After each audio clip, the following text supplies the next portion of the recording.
Bana bak Kemal, dışarıdaki havanı burada basamazsın, çünkü buranın dayısı benim. İyi peki, ben de amcası olayım. Kes ulan! Bundan önce bana posta koymaya kalkan vagon Necmi'yi, Komodin Bahattin'i nasıl hacamat ettiğimi anlatsınlar da dinle. Anlat da dinleyelim abi. Zaten canım sıkılıyor, ferahlarım. Hadi anlat. Hadi. Hadi lan. Dokunma, dokunma lan! Hadi be. Hadi. Dur lan.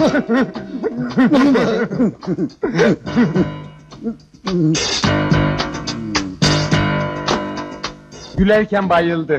Ne güzel gülüyorduk ya. Çok iyi yaptın be abi. Kemal abimize onluktan ikilik bir çay yap. Yak bir sigara abi. Bundan sonra Kemal abimiz ne öksürüsü o olacak, anladınız mı? Bundan sonra ben de sık sık öksürürüm.